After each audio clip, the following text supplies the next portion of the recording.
Oui, ces fameux bourgeons qui viendront décorer les barres de maintien du tramway, un modèle de bourgeon unique par rame créé par des lycéens de seconde des 4 lycées professionnels de l'Agglo Tourangelle, c'est-à-dire 21 bourgeons différents, mais avant de les concevoir, il a bien fallu trouver l'inspiration. Éric Lègle, professeur d'art appliqué au lycée d'Arsonval, a joué les tours. On va s'inspirer de quoi? Donc on va aller faire un petit reportage d'entour pour essayer de s'inspirer des formes qui existent déjà dans la ville, que ce soit sur les murs, sur les ponts, sur les matériaux comme les matériaux naturels, aussi bien au sol, voilà, que sur les bâtiments ancestraux. Aussi exploiter la nature, comme les feuilles par exemple.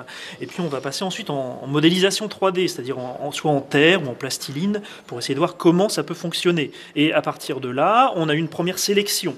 Qu'est-ce qui fonctionne moins bien?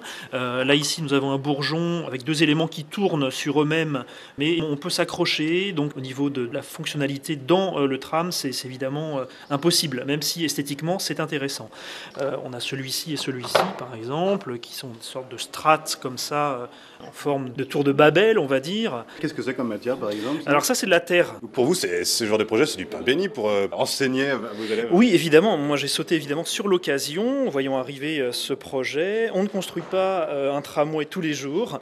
Donc c'est vrai que pour les élèves, c'est évidemment très très intéressant de rencontrer aussi des artisans qui maîtrisent un métier, alors qu'eux-mêmes sont en apprentissage d'un métier, en rapport ou pas, mais en tout cas, voilà. Donc se confronter à l'artisanat, un projet réel, concret. En plus, les élèves de seconde verront leur bourgeon dans le tramway. Donc il y a aussi quelque chose d'assez agréable de voir aussi l'aboutissement de son travail. À savoir que les élèves planchent aussi sur une exposition itinérante qui retracera toute l'histoire des bourgeons du tram, exposition qui devrait voir le jour à la rentrée prochaine.